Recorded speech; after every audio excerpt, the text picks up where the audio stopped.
Hi everyone, Lady Rose here with you. I wanted to talk tarot today. So I do tarot lessons, so I wanted to talk about what I do in some of my classes and how to learn how to read tarot. I also wanted to talk about what to expect from a tarot reading a little bit because it gives you an insight into what you're providing your clients or people that you're reading. So a lot of times tarot is like a language. I often say that in my first class. Tarot is very much like learning a language because it's all about the symbols and what they mean and the meaning behind them and all that kind of stuff. So oftentimes people feel like there's big pressure to kind of learn those symbols, and definitely I hand out at my first class like the meanings of the minor arcana, the major arcana, the symbolism, the numerology behind it, that sort of thing, because you can look at all of those things. And there's all kinds of layers that you can add to a tarot reading, a tarot card. So I'm going to talk about one or two of the first layers you might add to your tarot cards when you're first starting to read, and it's going to take some of the pressure off. That doesn't mean you shouldn't remember or memorize some of the meanings. Like I always insist on learning from the Rider-Waite-Smith deck because that is the tarot deck, right? It's the tarot deck of the modern age, and it's the basis of all other tarot decks. When tarot decks are created, they will tell you whether they're following the Rider-Waite-Smith system or not. And sometimes they are to a certain extent, and then they veer off a little bit. But once you have that Rider-Waite-Smith system down, then you can translate to any other deck. If you don't have that down, it's hard to translate to other decks. And you're relying totally on your intuition and all that kind of stuff. And that's great. Definitely put your intuition into it.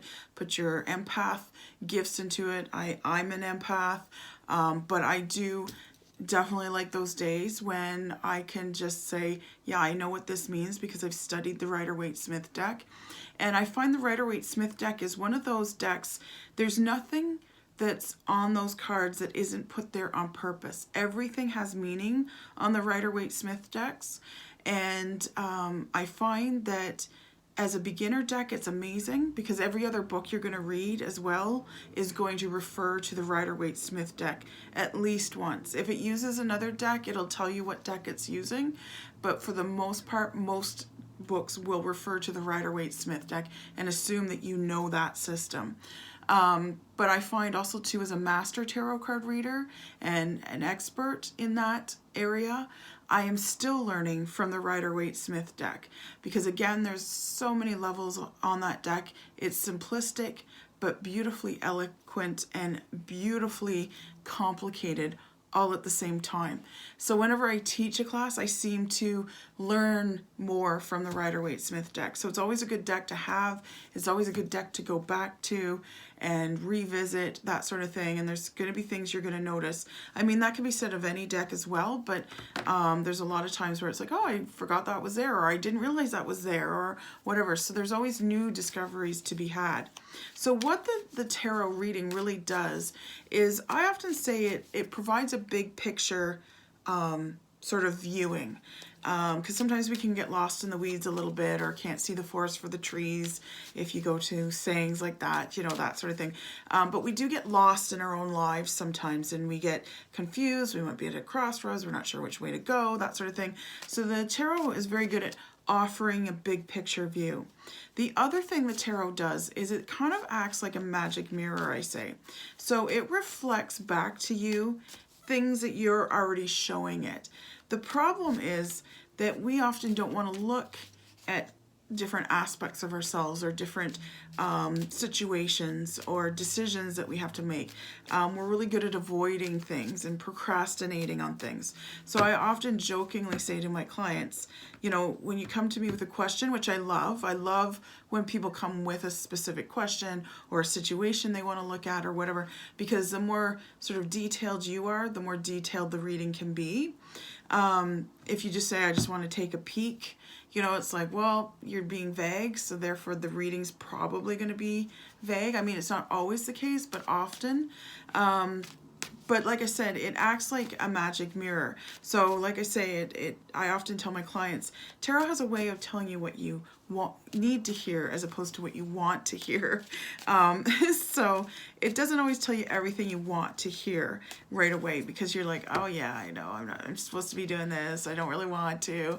It's kind of like, you know, any kind of coach, you know, that business coach or fitness coach or whatever, you know, telling you stuff that you probably already know, but is trying to motivate you in the direction that you need to go that's best for you. And that's kind of how tarot works. Tarot, I often say, are conversation starters. These cards have been used not just in divination, but also in psychology to open up doors that might be a little scary or dark for some people, to do some of the shadow work that needs to be done, to look at some of the darker aspects of ourselves or of a situation in the safety of, well, for me, the sacred space that I hold for you. Before I do a tarot reading, I call in my angels and my spirit guides, and I call in my clients' angels and spirit guides to be here to allow me to hear the messages that they're supposed to be hearing. And you know, to be able to use the tarot cards as a tool to open up some of those conversations that maybe that person wouldn't have normally looked at or talked about that need addressing. I'm not here to, you know, cause any pain to anybody or to bring up bad memories. That's not what I'm about. What I'm about is opening yourself up to healing, to movement forward, to growth. That's what the tarot readings are all about. So when you're just you know, first starting out, sometimes you don't always have all the meanings memorized. It's definitely good to eventually memorize them, but you're not going to memorize them. It takes some time, right? So give yourself that time. Don't feel that pressure of, oh my gosh, I don't know what this card means. Or, you know, even if you do, even if you've been studying it like all day and all night, and then suddenly it comes up in a reading, you're like, blank. I've done that. I've been there. It's like, oh my God, I don't know what this means. Oh shit. It's like, I got nothing. But what I often say to people is just, you know, when you see a card and you're not sure, you know, what it means or whatever, just start describing it. So it's a great idea to have a tarot journal. And what I did at the beginning in my tarot journal, and what I still do for a lot of my new decks that I get, 'cause it's a way of getting to know your deck, is picking a card, you know, once in the morning or a couple in the morning or a couple at night, and do a few each day. Try not to do the whole deck in one day. It's not going to sink in, so don't make it a marathon. Just do it in short spurts. Our brain works better in short spurts anyways. But I've got the Two of Wands here. Now I have the benefit of this is my working deck. So the gilded deck is my working deck. And B, I know the meaning of the Two of Wands. But if I didn't know, if I just pulled this, and sometimes I still go a little blank. I'm like, I can't remember what that card means. So what I do is I look at the card. And this is what I get students to do at the beginning of classes and stuff, is look at the card, describe what you see on the card. This is a much harder exercise than most people think it is. You'd think it'd be obvious, but so many people flip that card, and the first thing, especially wannabe kind of tarot readers that, you know, want to be super insightful and all this kind of stuff, is, well, I feel like this is happening and la la la. No, we're not here to see what you feel like. Describe the card. What do you see? It's super stupid easy, but most people can't do it right out of the gate. So what this exercise will do is a few things. One, it will get you to know your deck, because once you describe that card, and I recommend going back a week or two later and looking at the description that you wrote first and looking at the card again and seeing what you missed, if you missed anything. Because 9 times out of 10, there's going to be something you missed. And it's like, wow, it was right in front of me and I didn't see it, you know? And there's things that I missed still on the cards, or that I've forgotten about, you know? It's like, and the client will notice something. And I'll be like, oh I forgot that was there, or oh, I never noticed that before, you know, that sort of thing. And it's very important to get feedback from your clients. Like, what do you see? Don't be afraid to ask your clients questions too. So what did you notice first when you looked at this card? You know, watch their body language too. Do they pull away? Do they look further in? Are they serious? Are they, oh, you know, kind of thing, like happy about this or whatever. So when you're describing, like I see a man, he's in a green tunic with what looks like a leather kind of coat over top. He's got a staff in his hands, a walking stick. And it looks like he's been walking down the road. His back is to us. And he's looking forward, and there's a fork in the road. And he can go down either one. Now, so one side, both sides have deer, so there's a stag on both sides, and you know, there's birds on one side, but there's sort of clouds breaking on the other side with sunshine coming through. There's a mountain on one side, and the other side's got a little more forest to it. So you know, I often see the grass is nice and green and long, and there's some bushes here. This looks like ivy, you know, that sort of thing. Yeah, so these are some of the things I notice, right? So to me, twos are often choice cards. You have to make a choice. This is a hard choice though, because neither side is horrible. It's not like, oh, this is fire and brimstone and this is cakes and lollipops. Which way are you gonna go? It's like, do you want to go to the mountains, which are really beautiful? Do you want to go to the forest, which is really beautiful? Like I said, there's kind of stags on both sides, so it's not like one side has a stag and one doesn't. There's birds on one side, there's sunshine on the other. You know, which way do you want to go, right? And so often, and I have the advantage of having, this is my working deck, it means a hard choice is coming up. You're going to want to go down both roads, but you're not going to be able to, is often what this means. It always depends on what's before and after it, of course, but just on face value, this is kind of what that means. Now, this is my Wonderland in Tarot. So this is a really big book. So this is Alice in Wonderland deck that I got. I did a review of it, I think, on one of my videos. Just a mini review, but I'll show it to you again because it's such a lovely deck, and I've been binding it to myself like I did in my other video. I showed you how to bind a deck to you. So this is the box, nice thick box, right? And it opens up nicely. It's got a magnetic opener, not Velcro, so that's nice. It's got chessboard design on one side, and then the cards go in here. It's got a nice ribbon, so when you put the cards in and then the book goes on top, you can just lift them out. It's not like you're not like clawing at the box to try and get them out or anything like that. And inside you've got the Cheshire Cat. Love the Cheshire Cat. Dressed as him for a tea party I was at one time. And it's a lovely red ribbon. And like I said, and it's by Barbara Moore. So I love this book. This book is beautiful. Glossy pages, beautiful, like, well, lovely pictures, colorful pictures, lots and lots and lots of pictures. There's another picture in it. It's got some classic pictures too. So there's, you know, one of the classic ones. It's got some classic black and white ones and the colorful ones. Big descriptions, big descriptions. I love the descriptions. It's also one of those books that, if you like Alice in Wonderland, if you've read it, I have many years ago, and I love Alice in Wonderland, so I know the premise of it and all that kind of stuff. However, this book takes quotes right out of the book, so you will be reminded of the story.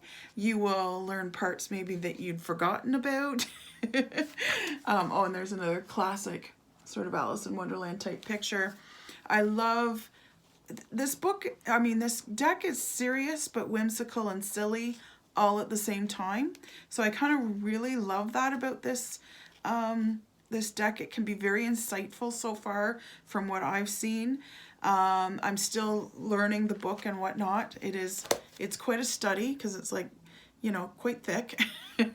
And the cards are nice. The cards are very nice. But like I said, this is a great way to get to know a deck, is just by describing what's on the deck. So I pulled a card at random, And we've got the sun. I figured it was because I saw sunflowers. So I'm like, oh, maybe that's the sun. So there's the white queen and the red queen and Alice in the middle. So she's kind of in the middle there of the two queens. And they've got, you know, a brick wall behind them. The sun is shining very bright, but they don't seem to be bothered by the sun. And they've got sunflowers, which is pretty typical. Now, I know typically this is not what the sun card looks like in the Rider-Waite. So this might have a bit of a, excuse me, different feel to it. Maybe perhaps a different emotions or meaning behind it kind of thing. So it's always good to sit and describe the card. So like I said, she's got the white queen on her right side and the red queen on her left side. There are 1, 2, 3, 4, 5, 6, 7, 8, 9, 10. 10 sunflowers. That has meaning, by the way. The queen, the white one, has her arm around Alice and is looking at the red queen with some disdain on her face. And the red queen is looking at Alice and not looking too happy. And Alice is looking at the white queen, so she's turned towards the red queen actually, but looking at the white queen. So this is a whole study in body language right here. I haven't described this card yet. So this is interesting, and they're sitting on some stumps, and the sun is shining. It looks like it's beating down, but they look like they're in the shade of the sunflowers and this wall. And you know, normally I know that this is a victory card, as I call it. So the sun is often a victory card. Whatever you want to have happen will come true. And again, it depends on what's before and after it, that sort of thing. But there's some animosity that I'm picking up here. You know, that sort of thing, that there's some balance. You're going to have to please a couple of people before you get that victory and that completion that's going to happen. Now we've got, I picked the 9 of Wands. So we've got this guy. He's kind of goofy looking and one of the Tweedledum kind of guys looking. He's got interesting armor because he's got a platter as his chest plate. He's got the lids of a pot on his knees. One of the lids has come off, and he's got the actual a pot on his head. And he's got 9 wands, one which he's, you know, put into the ground or standing with in a very, you know, sturdy kind of pose. And he's got 8 wands behind him. He's in the shadow of a giant bird. So there's a giant bird there. So had I not looked, I probably wouldn't have noticed that. And he's looking up. It's like he's getting ready for this bird to land and pierce himself on these wands or whatever. The land outside of that looks pretty desolate. So the 9 of Wands is often about a completion that's going to happen. So this is an interesting, you know, what is the description? What are you describing? What's actually on the card? In the background, there's, you know, it looks like it might be slightly sunny, slightly cloudy, you know, not really terrible weather, not great weather though either. And like I said, there's a shadow coming over him. So there's a different feel to this card than the typical 9 of Wands. So it's interesting just to sit and describe what's on the card. Like I said, had I not looked, I probably wouldn't have noticed at first that this was the shadow of a big bird. So that's good to go through your decks, describe what's on your card. And this is a good priming of the pump as well, by the way. So sometimes in describing the card, it kind of jogs your memory as to what the meaning of the card is, or it picks up on some emotions, or in your description of the card, watch your client's reaction. You know, are they reacting positively, negatively, that sort of thing. If you see positive or negative, you know, you can always ask, oh, I see that you kind of like that. Why is that? You know, and then they'll go into it and that sort of thing. And then the next layer that you kind of add into that after the physical description, not the emotion, we're talking the physical description, then you get into the emotion of the whole card. So I kind of did that in describing as well, because I sort of mix all my layers nowadays, but I didn't even get into, you know, the meaning of the numbers and all that kind of stuff. I could add all kinds of layers here, but I'm trying to hold back. So, you know, I kind of said, like, for this one, that it's usually a victory card, but it looks like there's some animosity that's happening there. You know, they don't really trust each other. She's being a little possessive of Alice, like, I'm here to protect you, because she's got her arm around her. And although she's turned towards the Red Queen, she's looking at the White Queen. So there's a bit of a balance that needs to happen.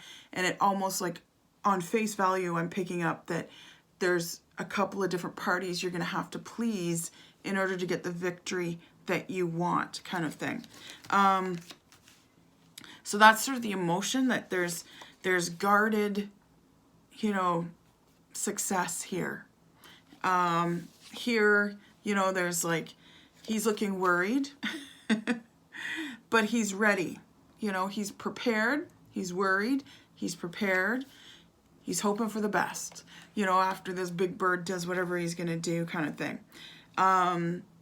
But he feels like he's got some support. He feels prepared. Like, that's why he feels prepared, because he's got the support behind him. He's got his own wand ready to go and that sort of thing. So it's good to go through, physically describe the card, what's on the card, what is the picture on the card, and then just go into the emotion. Now, in my booklets that I have, so this is the lesson 2 of the tarot classes that I teach. I do actually include an emotions list, because sometimes it's like, is he sad? Is he happy? You know, and you get tired of the same old words. And sometimes we need just a little bit of a primer as well for the emotions. So there's, you know, grieving. Is he arrogant? Is he apprehensive? Is he lustful? Are they shamed? Are they shocked? Are they needy? Are they horrified?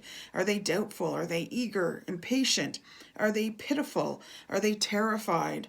Are they triumphant? Are they feeling insecure? Are they joyous? Are they zestful? I've got words from A to Z, and yes, I'm Canadian, that's why I say it that way, in emotional descriptions. So you can use that to kind of, I often give this to my students get this in their lesson 2 book, and then they can sit and they can do the description of each card in whatever deck they want. I usually suggest start with the Rider-Waite-Smith deck and then go from there.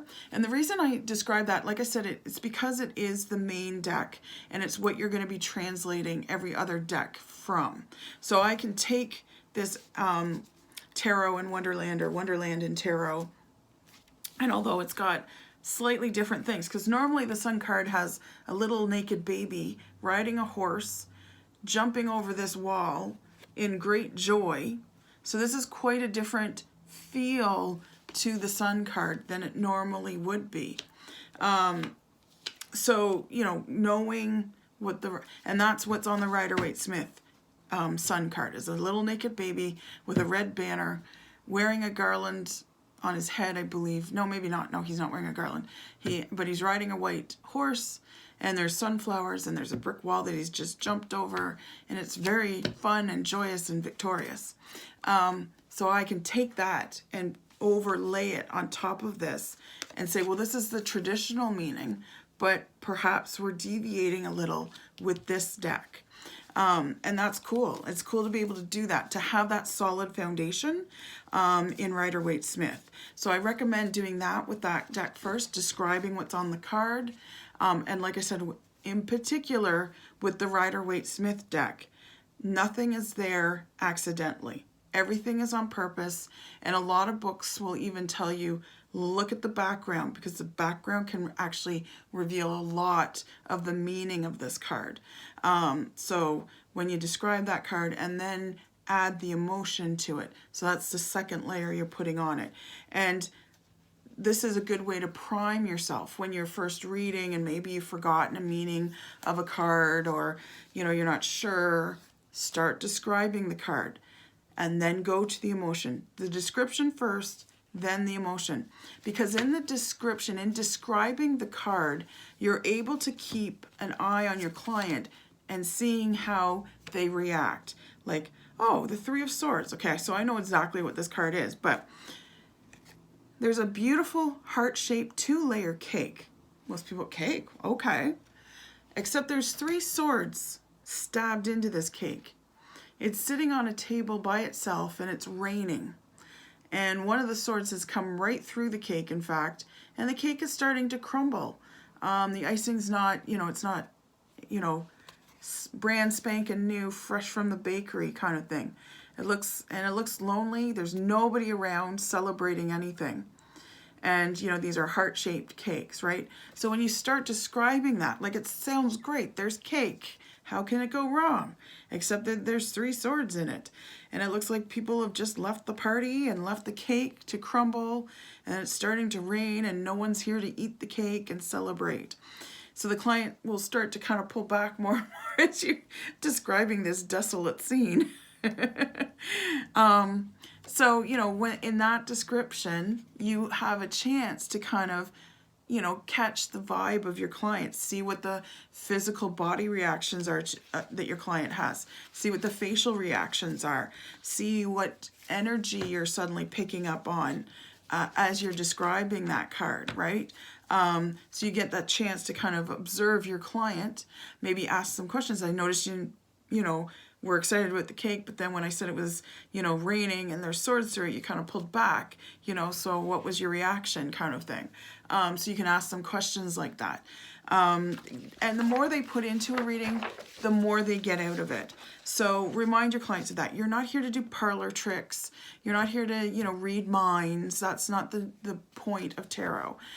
If you want something out of tarot, you got to put something in. And that's, as the client, that's answering questions, asking pointed questions, letting the reader know what your intention is. I'd like to know if someone's coming into my life that will love me forever, or want to know if this is the right career choice that I'm making, or whatever it might be, right? And then also too, you can give back better as a reader when you have a client who's more open and more giving. And it's not a, oh, well, you just don't have the talent. It's like, we're not mind readers. Nobody is. That's not what we're about. These are conversation starters. And these, like I said, describing the card when you note them down in your tarot journal helps to increase your observational skills. You become like Sherlock Holmes. You want to get really good at observing both the cards and your clients. And if you've watched any Sherlock Holmes or read any Sherlock Holmes, then he is a person of detail. He notices the smallest thing, and that's what you're trying to hone, is that skill of noticing the smallest thing and going, oh, well, this is here and it's at this time and it's in this place and this color and there's a certain number of these, this all means certain things, right? And you'll learn the numbers of numerology, you'll learn colors, you'll learn what the meanings of the cards are. Those are all things you do have to memorize, and it's good to memorize them to build that foundation. But it's also good in the meantime to build your powers of observation, both of the cards and of your clients. And the more you describe a card, the more honed your skills of observation become. And then you can start to layer over emotions, because it's not until you do the full observation that you kind of pick up the emotion. Because you might look at one card and go, yeah, it seems like a joyous thing. And then you kind of take a really hard look and you're like, well, actually, she looks a little sad here. And maybe he's a little forlorn. I thought it was kind of a nice card, but now it's kind of looking a little depressed. So it's good to make those observations and go beyond that surface. So that's the tip of the day. Describe your cards. Go through your deck describing your cards. It's a great way to get to know your cards intimately. And then layer on top of there, what is the overall emotion behind the card? What are you picking up? And if you want a list of the emotions, you can go online, of course, but you can also get the book too if you like, or all the lessons of the tarot. You can find me on Facebook at Goddess Garage Tarot Parlor.